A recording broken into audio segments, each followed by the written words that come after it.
आज हम आरसीसी में अगली यूनिट नंबर 4 कोड C303 में वन वे स्लैब का design as per codal provision IS code के अनुसार किस तरह से है वो देखेंगे। One way slab, one way slab, slab क्या होती है सबसे पहले आपको ये देखना है। Slab are the horizontal member provided for roof covering and floor, provided as a floor और रूफ कवरिंग। रूफ कवरिंग मतलब लास्ट में जो फ्लोर है वो आपकी हो जाएगी रूफ कवरिंग, अदरवाइज फ्लोर है। टू डायमेंशनल मेंबर है, वन डायमेंशनल नहीं, टू डायमेंशनल मेंबर है। Thickness is very small, thickness is very small as compare to other dimension. जो उसकी दूसरी डायमेंशन है लेंथ और विड्थ की बजाय, लेंथ और विड्थ की बजाय आपकी जिसको हम LY LX बोल रहे हैं उसकी बजाय थिकनेस बहुत कम है। अगर मैं डायग्राम से आपको बताऊं तो ये जो इसकी डेप्थ है ये बहुत कम है, नहीं ये डेप्थ इसकी बहुत कम है बजाय कि इसकी अदर डायमेंशन की लेंथ और ब्रेड्थ की। लेंथ ब्रेड्थ भी बोल सकते हो लेकिन कोड इसको LY/LX बोलता है। तो slab are the thin member horizontal used as horizontal covering as a floor and roof and two dimensional member, जिसकी थिकनेस बहुत कम है बाकी उसकी अदर डायमेंशन की बजाय। तो वन वे स्लैब, आपके दोनों स्लैब हैं, वन वे और टू वे। वन वे का मतलब slab spanning in one direction, two way का मतलब slab spanning in two direction.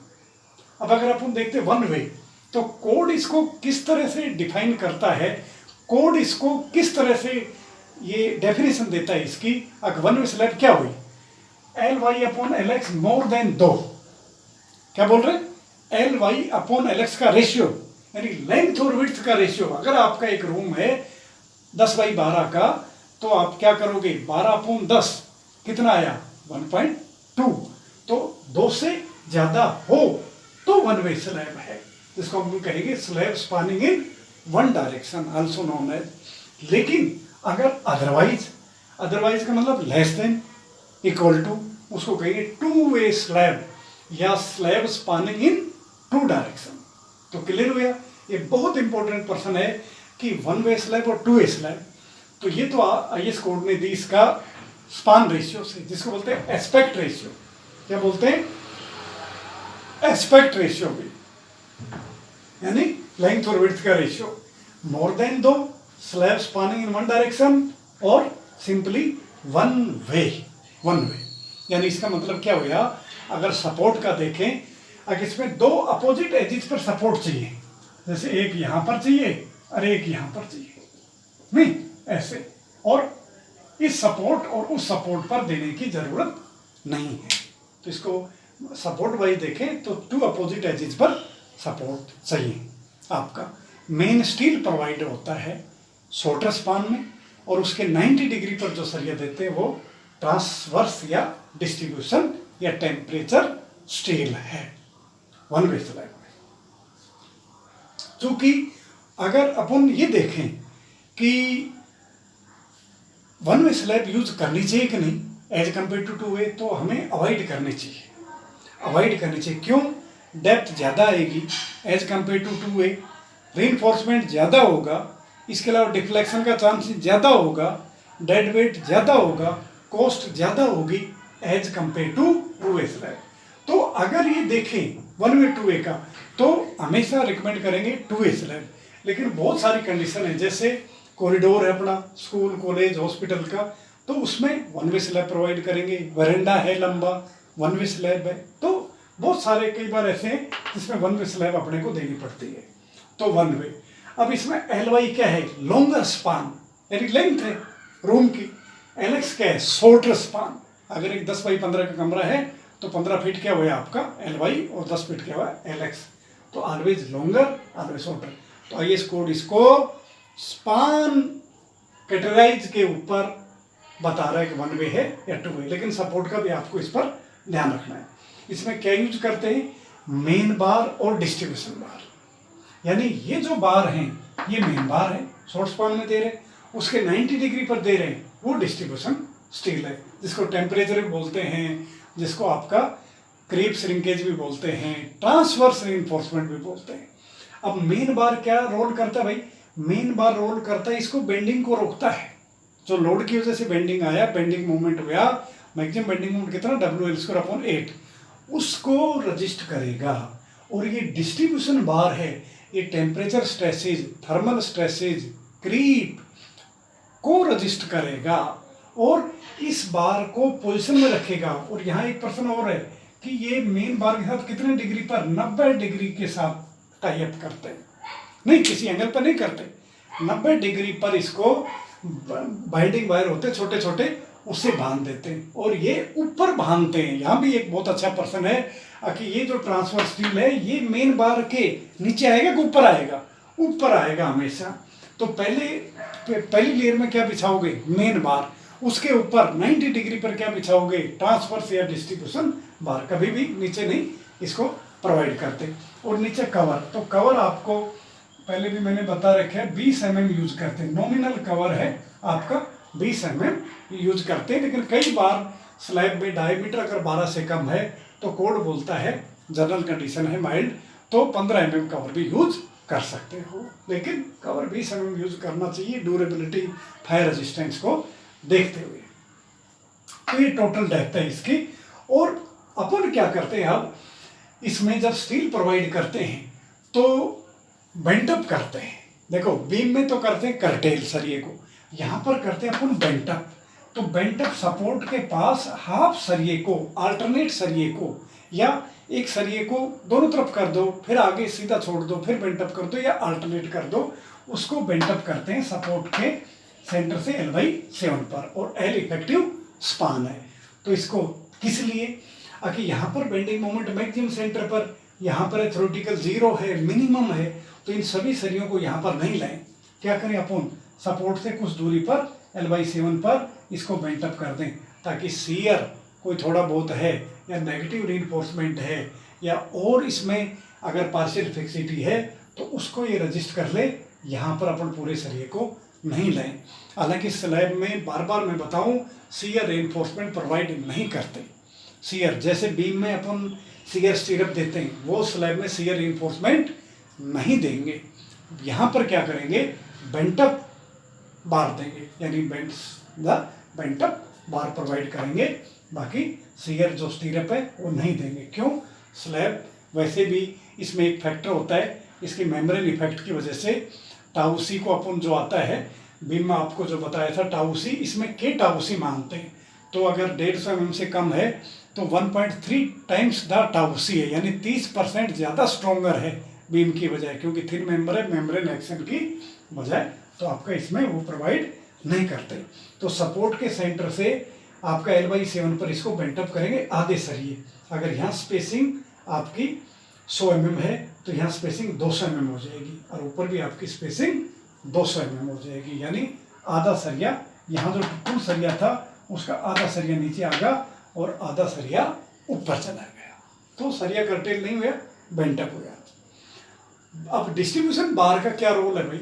Distribution बार का आपका मुख्य तौर पर एक तो मेन बार को अपनी पोजीशन में होल्ड करके रखता है, एक जो पॉइंट लोड आए उसको इवनली डिस्ट्रीब्यूटेड करता है। अगर इसके ऊपर कोई पॉइंट लोड आ गया उसको इवनली डिस्ट्रीब्यूट करेगा, एक इस बार को पोजीशन में रखेगा, एक टू टेक द टेम्परेचर या थर्मल स्ट्रेसेस। तो इस तरह से इसके बहुत आपके फंक्शन है, और मुख्य तौर पर ये 90 डिग्री पर और मेन बार के ऊपर होगा। तो IS कोड का क्लास अनुसार अगर इसको डिजाइन स्टेप देखें, अगर अपन और क्या क्या इसमें क्लासेज हैं वो देखें, तो ये आप नीचे देखिए, विड्थ ऑफ स्लैब 1 मीटर।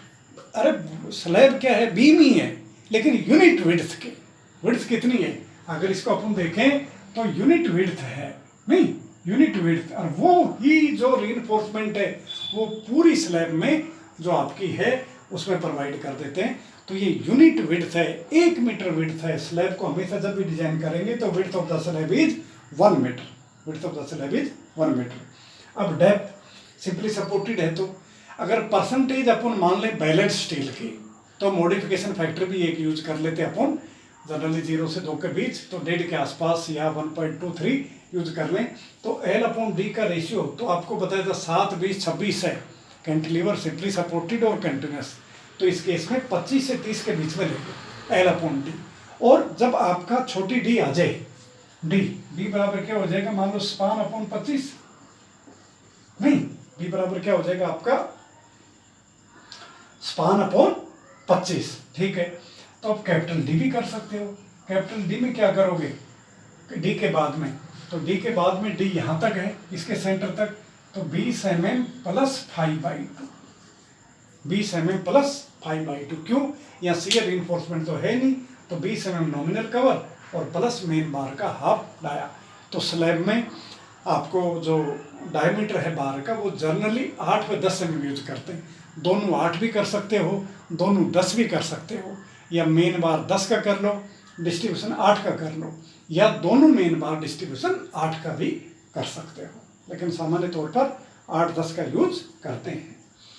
तो ये एक तरह से डेप्थ है। अब ये डेप्थ कैलकुलेट कर ली, तो अब आगे आप क्या करो, इसका सेल्फ वेट निकालोगे, डेड लोड आप निकाल लोगे इसकी डेप्थ से, यूनिट वेट RCC का 25 है, तो वो हो गया। फिर इसके बाद आप मोमेंट लोगे, तो मोमेंट किस तरह से लोगे, WL/8 सिंपली सपोर्टेड का है, और उस मोमेंट के बाद जो बैलेंस सेक्शन की डी है M/RB से रूट, उससे निकल कर आएगी, और बी आपकी 1 मीटर है, आपको मैंने पहले बताया।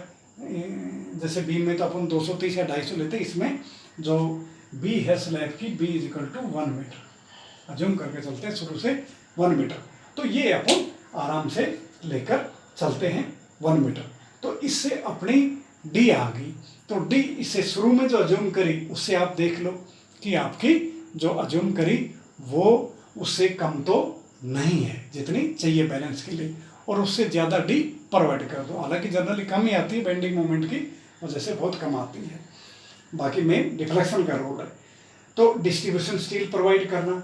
तो अब लास्ट में जब AST आ जाए, AST, तो उसमें अपने को डिसाइड करना है कि बार डाया कितना है, 8 mm का। तो स्पेसिंग यूज करोगे, तो स्पेसिंग यूज करो 1000 FI/AST। ये फार्मूला भी आपके लिए इंपॉर्टेंट है कि स्पेसिंग जब यूज करोगे तो 1000 1 मीटर यानी यूनिट विड्थ है आपकी, FI एरिया ऑफ 1 बार, जैसे 8 mm का 50 है, 10 का 79 है, AST जितना भी आया आपका बेंडिंग मोमेंट से वो प्रोवाइड किया, और ये स्पेसिंग आपने निकाल ली।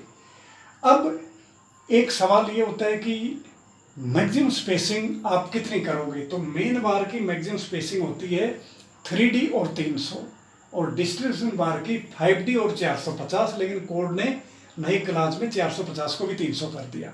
तो 3D और 300 और 3D और 450 दोनों में जो भी कम है वो मैक्सिमम स्पेसिंग है, उससे ज़्यादा स्पेसिंग प्रोवाइड नहीं करेंगे, चाहे लोड या बेंडिंग मोमेंट से आई हो, तो वो कोड बोलता है वो मैक्सिमम स्पेसिंग है, ठीक है वो, और ये बेंटा बार कर देंगे। अब रही बात मिनिमम स्टील की और मैक्सिमम की, तो मैक्सिमम तो स्पेसिंग है, मिनिमम स्टील कोड क्या बोलता है, 0.15% ऑफ द ग्रॉस एरिया अगर माइल्ड स्टील यूज करो, और टोर यूज करो तो 0.12% ऑफ द ग्रॉस एरिया, यानी B × कैपिटल D, और B 1 मीटर है, और D आपकी जितनी भी आई। सामान्य तौर पर जो स्लैब है वो उनकी जो डेप्थ है वो 120 से 125 mm होती है, जिसको हम 4.5 से 5 इंची बोलते हैं। 125 mm 90% केस के अंदर हम रेजिडेंशियल में यूज करते हैं, लेकिन फिर भी हम हायर साइड जाकर 150 mm से ज़्यादा यूज नहीं करते, अगर है तो उसमें बीच में बीम ही प्रोवाइड करेंगे, क्योंकि बहुत ज़्यादा अनइकोनॉमिकल हो जाएगी अगर 150 से ज़्यादा देंगे तो सामान्य तौर पर 120 या 125 mm टोटल डेप्थ मानकर स्लैब को है, और इतनी उसको है।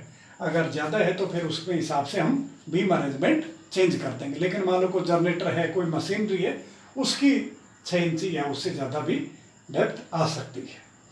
तो ये आपका मिनिमम रीइंफोर्समेंट होगा, मैक्सिमम स्पेसिंग होगी मेन बार की, डिस्ट्रीब्यूशन बार की। मेन बार रोकेगा बेंडिंग को नहीं, और आपका डिस्ट्रीब्यूशन रोकेगा टेम्परेचर, क्रीप, श्रिंकेज और आपका मेन बार को पोजीशन में रखेगा, पॉइंट लोड को इवनली डिस्ट्रीब्यूटेड करेगा। मेन बार को बेंट अप करते हैं सपोर्ट पर, नहीं अल्टरनेट बार को बेंट अप करेंगे ताकि 50% सरिया यहाँ पर है, 50 ऊपर चले जाए। Shear checked, no shear reinforcement provided, shear को चेक करेंगे, जैसे आपको पता टाउ वी और टाउ सी से, तो tau v less than tau c आएगा। क्यों? आखि यहाँ पर बी 1000 mm है, तो टाउ वी करोगे तो वी बटे बी डी, तो बी यहाँ पर 1 मीटर है, तो वैसे भी नेग्लिजिबल आएगा। लेकिन यहाँ सीयर रिइंफोर्समेंट प्रोवाइड नहीं करेंगे, चेक करेंगे। चेक फॉर बॉन्ड, जो डेवलपमेंट लेंथ का L D not more than M1 upon V plus L naught, तो उससे अपन वो चेक इस पर फॉलो करेंगे। जो बीम के चेक है वही सारे सेम स्लैब के हैं। तो इस तरह से आपको मैंने पूरी डिटेल वन वे स्लैब का बताया कि वन वे स्लैब का किस तरह से डिजाइन करोगे और IS कोडल प्रोविजन क्या है। तो लोड इसमें मुख्य तौर पर डेड लोड, लाई लोड है। तो लाई लोड का मतलब किस पर्पज के लिए बिल्डिंग है, बिल्डिंग को किस पर्पज के लिए यूज कर रहे हैं, रेजिडेंशियल है, कॉमर्शियल है, हॉस्पिटल है, होटल है, हॉस्टल है, उसके हिसाब से।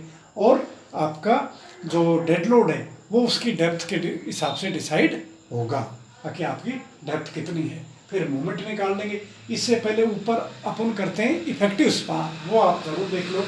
इफेक्टिव स्पान क्या है भाई? इफेक्टिव स्पान सिंपली सपोर्टेड का है centre to centre distance between support, number 1। और दूसरा clear span plus effective depth of the member, दोनों में जो भी कम है विच एवर इज लेस। मान लो ऊपर आपका 4.5 मीटर है, नीचे 4.4 आया, तो अपन 4.4 मीटर इफेक्टिव स्पान लेंगे, चाहे बीम हो चाहे स्लैब हो, इसको बोलते हैं इफेक्टिव स्पान। तो सीयर में तो अपन क्लियर स्पान यूज करते हैं, और बी इसके जो डिजाइन जो बेंडिंग मोमेंट का लेंगे उसमें अपन इफेक्टिव स्पान लेंगे, चाहे बीम हो स्लैब हो। तो इस तरह से आज मैंने वन वे स्लैब का, हालांकि वन वे स्लैब अवॉइड करनी चाहिए, टू वे को यूज करना चाहिए। अपने को क्या यूज करना है, LY upon LX less than 2, वो ज़्यादा बेटर है, इकोनॉमिकल है, ज़्यादा लोड लेगी, दोनों तरफ बेंड होगी। ये तो एक डायरेक्शन में बेंडिंग है, नहीं एक ही डायरेक्शन में आपका बेंडिंग है, ज़्यादा मूवमेंट आएगा, ज़्यादा डेप्थ आएगी, अनइकोनॉमिकल है।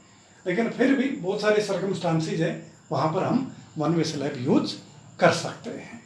तो इस तरह का ये आज आपका as per IS code one way slab का आपका वीडियो लेक्चर था, जो आपको आई थिंक क्लियर हो गया।